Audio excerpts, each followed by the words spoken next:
Boa noite. Foi dia 1º de abril de 2017. Parecia mentira, mas não era.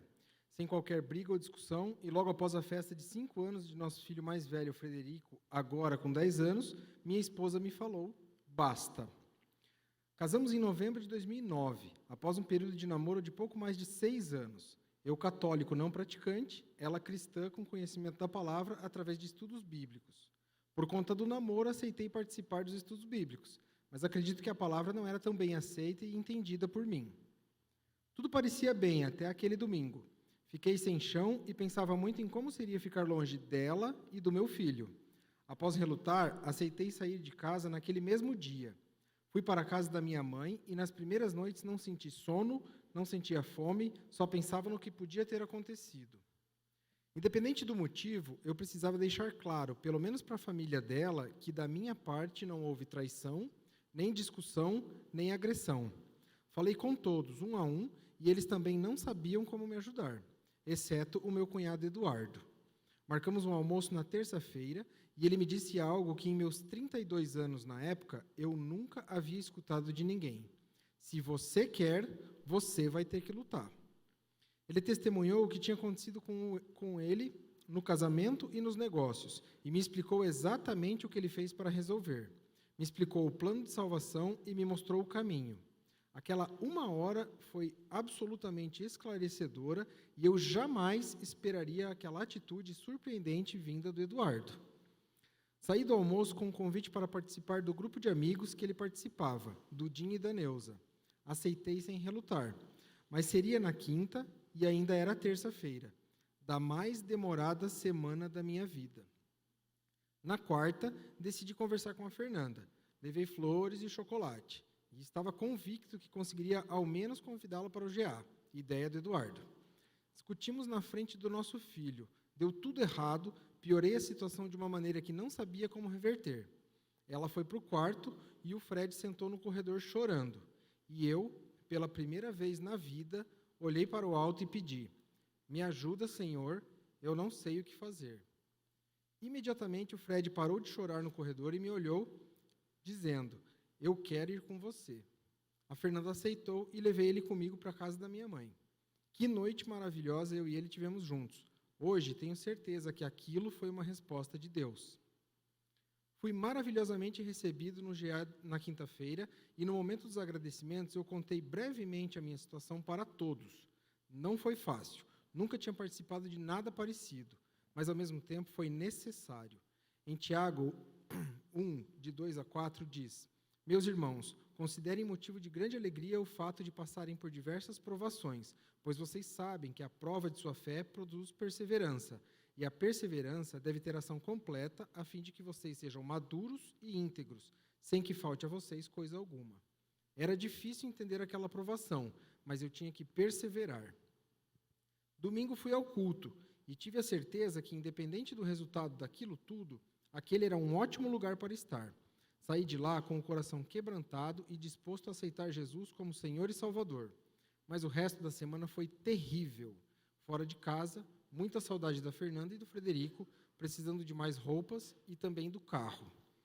No trabalho, por mais que as horas não passassem, nada rendia. Foi uma semana para esquecer, mas eu tinha que perseverar. Quinta GA e domingo culto. Estava decidida a minha rotina dali para frente. Quisera eu que o GA fosse todos os dias. Participar daquilo me confortava muito. Tentei conversar com a Fernanda, mas sem sucesso. O medo de estragar tudo de novo e dificultar ainda mais a situação me fizeram recuar.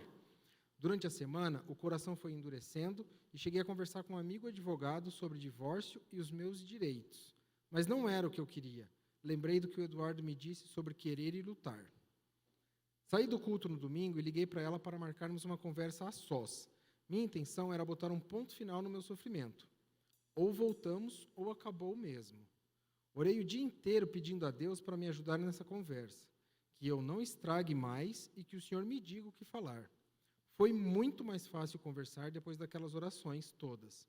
Para minha surpresa, meu sofrimento acabou ali. Colocamos os pontos negativos do nosso relacionamento na mesa e abrimos o jogo um com o outro sobre o que estava pendente naqueles 14 anos de relacionamento e 8 anos de casamento. Naquele mesmo domingo, dormi em casa e nunca mais saí. Talvez ela não saiba ainda, mas eu não dormi aquele domingo. Orei sem cessar, agradecendo por tudo. Tudo que passei naqueles 14 dias fora de casa, todas as experiências sem explicação que tive. E fiz um pedido com a maior intensidade possível. Deus, o Senhor restaurou tudo em tão pouco tempo, mas dessa vez eu não quero me distanciar mais. Não quero pensar que agora que estando tudo certo, eu posso te abandonar e viver a mesma vida de antes. Peço que o Senhor coloque pessoas na minha vida e situações em que eu nunca mais consiga me distanciar. Diante dessa oração inédita, outro milagre aconteceu. O marido de uma das sócias da Fernanda, que eu sequer conhecia e havia conversado antes, me ligou na segunda-feira me convidando para ir a uma reunião de homens para estudo e compartilhamento da palavra. Era uma célula da igreja metodista e lá pude conhecer mais homens em lutas, mais testemunhos e mais da palavra de Deus. Minha segunda resposta de oração em tempo recorde. Desde então, Deus não sai mais da nossa casa. Era uma cláusula da nossa reconciliação. Participei ativamente da NIB em ministérios e a Fernanda foi se enturmando aos poucos. Por iniciativa dela e para minha surpresa, nos batizamos pouco mais de um ano depois. Na ocasião, disse ao pastor Jefferson que aprendi no grupo de homens. Depois de receber o Espírito Santo, nunca mais pecamos em paz. Nosso relacionamento mudou muito e para melhor. Trocamos de GA por conta de uma multiplicação, indo para o grupo da Rafa e do Claudinho. Fomos convidados para assumir o papel de auxiliares. Aceitamos prontamente e eu já vislumbrava um GA na nossa casa. Por conta da pandemia e por decidirmos ter o nosso segundo filho, Teodoro, em 2020, não multiplicamos tão cedo. Mas esse ano, nos dispomos a ter um GA e toda quinta-feira é uma alegria imensa receber o nosso grupo e ouvir testemunhos de respostas de oração. Confesso que nosso relacionamento não é perfeito. Ainda há discussões, mas agora são diferentes. Ambos reconhecemos que o orgulho de ambos é o principal fator das desavenças. E com a presença do Espírito Santo, perdoar fica muito mais fácil. Em Efésios 4, 31 e 32 diz: livrem-se de toda amargura, indignação e ira, gritaria e calúnia, bem como de toda maldade. Sejam bondosos e compassivos uns para com os outros, perdoando-se mutuamente, assim como Deus os perdoou em Cristo. Sou grato por compartilhar minha vida ao seu lado, Fernanda, e por termos uma família linda e abençoada. Hoje entendo que foi necessário passarmos pelo que passamos e agradeço pela oportunidade de crescimento, mesmo tendo sofrido com isso. Considero que os nossos sofrimentos atuais não podem ser comparados com a glória que em nós será revelada. Romanos 8, 18. Eu te amo.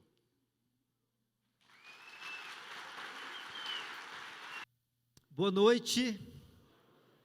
Hoje viemos aqui contar um pouquinho do que Deus tem feito em nosso casamento. Eu sou o Vitor e esta aqui é minha esposa, Janaína. Esta aqui provavelmente não seja a Janaína que eu casei lá no dia 3 de abril de 2009. Aquela Janaína era uma pessoa que batia de frente comigo, queria dar a última palavra sempre, era mandona, se emburrava por qualquer coisa. Lembra disso? E eu casei com um Vitor egoísta, mesquinho, grosseiro e mais um monte de coisas. Mas graças a Deus que descobrimos o poder da oração e hoje podemos conviver com uma pessoa diferente daquela que casamos. Quando casamos, cada um de nós veio com um pensamento diferente. Eu, por exemplo, aprendi com meu pai que nós deveríamos poupar, gastar pouco. A palavra lá em casa era economia. A Jana já veio de uma família que não tinha falta de nada, mas eles não tinham R$1 guardado. Compravam tudo que gostavam, nem que fossem suaves prestações das Casas Bahia. Lembro que no início do casamento, o Vitor estudava à noite e deixava o cartão para eu ir ao mercado. Na volta da aula, ele pegava o ticket do mercado e conferia item por item para saber o que eu tinha comprado. Quando nosso filho Eduardo nasceu em 2013, a Jana queria fazer um quarto novo para o Gustavo, nosso filho mais velho, porque o Gustavo, na época, usava a cama dela de solteira e o meu guarda-roupa de solteiro, e nós tínhamos até uma reserva guardada que dava exatamente para fazer o quarto, mas não sobraria mais nada. E ela ficou muito chateada, porque eu não quis fazer o quarto e não deixei ela fazer o quarto. E assim íamos levando. Brigávamos muito nessa área. Ele não confiava em mim e eu não gostava do controle dele. Até que depois que entramos na NIB em 2015, aprendemos a fazer algumas perguntas antes de comprar algo. Eu tenho dinheiro para comprar isso? Estamos precisando? Que diferença vai fazer se não comprarmos? E assim começamos a aprender a ter um equilíbrio e gastar com aquilo que era necessário. E eu aprendi a fazer lista também das coisas que eu desejava comprar. No inverno passado, comprei minha secadora de roupas, que ficou 2 anos na lista de espera, e mais ou menos na mesma época, os meninos ganharam um quarto novo e lindo, aquele que eu queria lá atrás. Eu aprendi a esperar. Hoje, nós confiamos plenamente um no outro nesta área. Em relação a trabalho, eu tinha a visão que mulher precisava trabalhar fora, mulher tinha que ajudar nas despesas da casa, porque eu vi a experiência da minha mãe, que parou de trabalhar e ficou em função dos filhos na época, e a vida dela parecia tão sem sentido, ela parecia tão frustrada e triste. Eu tinha o desejo de cuidar da nossa casa, de cuidar dos nossos filhos, e o Vitor dizia que eu nunca poderia parar de trabalhar fora. Quando o Dudu nasceu, tive depressão, e largar ele para voltar a trabalhar foi horrível. Mais uma vez eu não bati de frente, até porque eu não tinha poder de convencimento com aquele Vitor que casei. Entreguei para Deus. Em agosto de 2015, no meio de uma crise, minha chefe quis baixar meu salário por 3 meses. Liguei para ele para saber o que fazer. E o que ele me respondeu? Por esse valor, você fica em casa com os meninos. Louvado seja Deus. Mais uma vez, Deus respondendo a oração. A nossa vida, gente, era uma loucura naquela época. Eu chegava em casa tarde, cansado, com fome, a casa toda bagunçada. Nada contra quem precisa trabalhar para ajudar na despesa da casa. Mas hoje eu agradeço por não precisar terceirizar a criação dos nossos filhos e chegar em casa e saber que a Jana deixa tudo organizado e sentir aquele cheirinho de comida.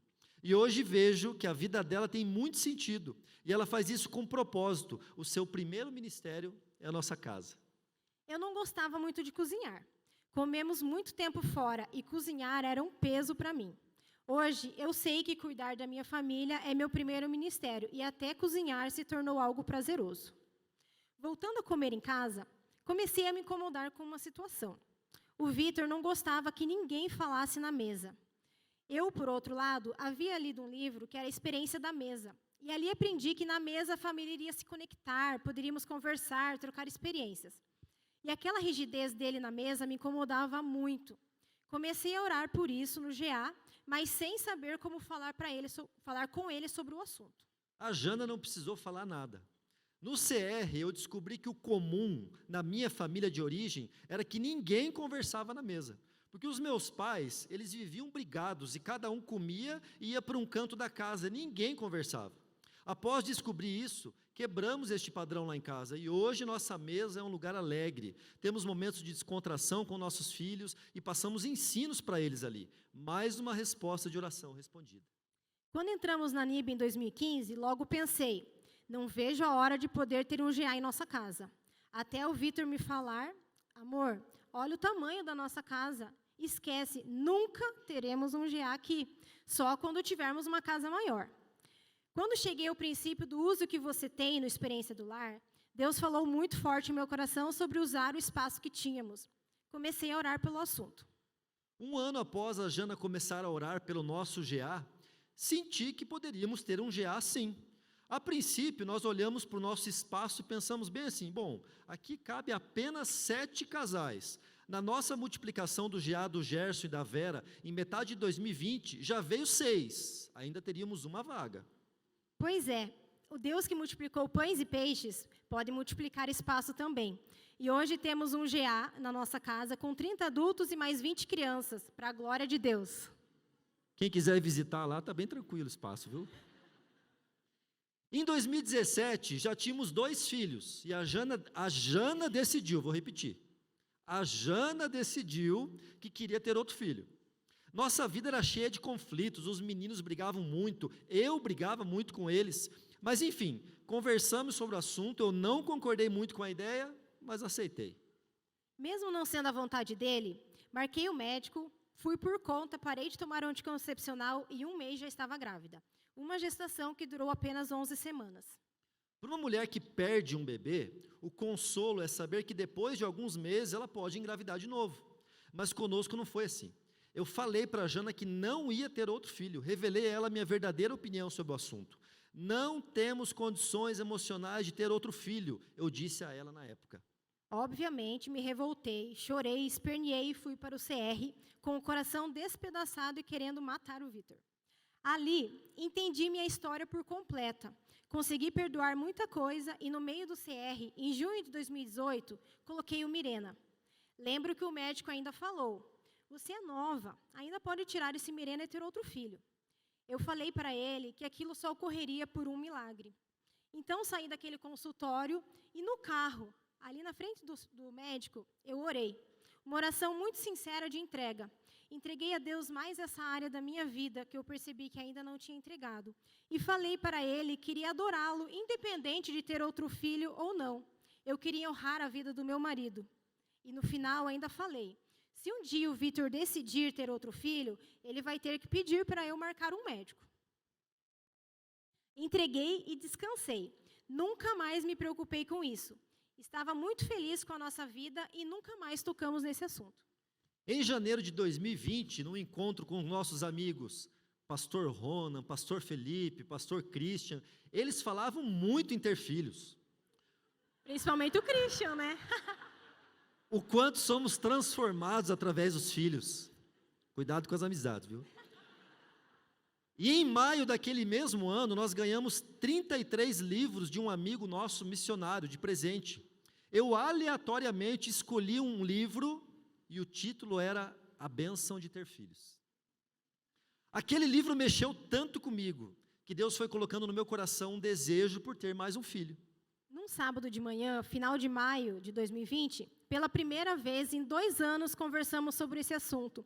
E ali decidimos que era hora de ter outro filho. Já chorei um monte, mas por dentro eu pensava, Deus, eu tenho um Mirena e não posso engravidar com ele. Pois bem, no final da conversa, o que o Vitor falou? Amor, segunda-feira você liga no médico e marca para retirar o Mirena. Esse é o nosso Deus. Nesse momento eu não sabia se ia ter outro filho ou não, mas mais uma vez eu experimentava o poder transformador de Deus. Eu não tinha poder para convencer o Vitor, mas Deus tinha. Então, tiramos o Mirena e em setembro de 2021 chegou a nossa Ana. Ter a Ana, eu falo que foi só um mimo de Deus, porque meu maior milagre tem sido ver a transformação no nosso casamento a cada dia. Mas, gente, tudo isso que nós estamos falando para vocês aqui tem um segredo. Em agosto de 2019, após uma série de pregações do pastor Jefferson sobre o Espírito Santo, eu fiz um propósito de acordar cedo, todos os dias às 5 horas da manhã, para ter um tempo com Deus. Todo dia eu me comprometi de levantar às 5 horas da manhã para orar e ler a Bíblia. Nessa mesma semana, eu estava na aula da honra no Experiência do Lar e comecei a mudar algumas atitudes com o Vitor. A primeira delas foi ceder ao acordar cedo. Sempre queríamos orar juntos, mas eu queria que fosse à noite e ele de manhã. Comecei a acordar às 6h20 para orar com ele. Isso gerou tanta transformação e intimidade que estamos nesta rotina há quase 3 anos. E é nesse momento, quando nós fazemos esse devocional juntos, que nós oramos, que nos conectamos, que conversamos assuntos sérios, nos perdoamos e vemos Deus fazendo coisas incríveis no nosso casamento. Em relação à honra, eu sempre achei que honrava meu marido, mas ali na Experiência do Lar, eu tive uma real visão de quem meu marido é no lar. Ouvi minha líder falar que eu deveria tratá-lo como um rei, e na hora pensei, se eu tratá-lo como rei, eu serei sua escrava. Mas não, foi muito pelo contrário. A partir do momento que eu passei a honrá-lo, aquele rei passou a me tratar como uma rainha. A esposa de um rei é uma rainha, e hoje é assim que sou tratada. Se hoje você conversar comigo, você vai achar que o Vitor é perfeito, porque escolhi ver tudo o que ele tem de bom. Graças a Deus, aquele Vitor e aquela Janaína que nós falamos no começo, que casaram em 2009, já não existe mais. E se você acha que casou com a pessoa errada, saiba que Deus tem poder para transformar essa pessoa, assim como nos transformou apenas através da oração. 1 Coríntios 2,9 diz, nem olhos viram, nem ouvidos ouviram, nem jamais penetrou em coração humano o que Deus tem preparado para aqueles que o amam. Esse testemunho não é para passarmos uma imagem de casal perfeito, pois nós não somos. Ainda temos áreas de lutas e passamos sim por dificuldades comuns a qualquer casal. Mas esse testemunho serve para te encorajar a entregar e confiar ao Senhor qualquer área de luta ou dificuldade que você está passando hoje no seu casamento. Pois o mesmo Deus que restaurou áreas que nós consideramos impossíveis de serem restauradas no nosso casamento, irá também agir no seu casamento. Muito obrigado.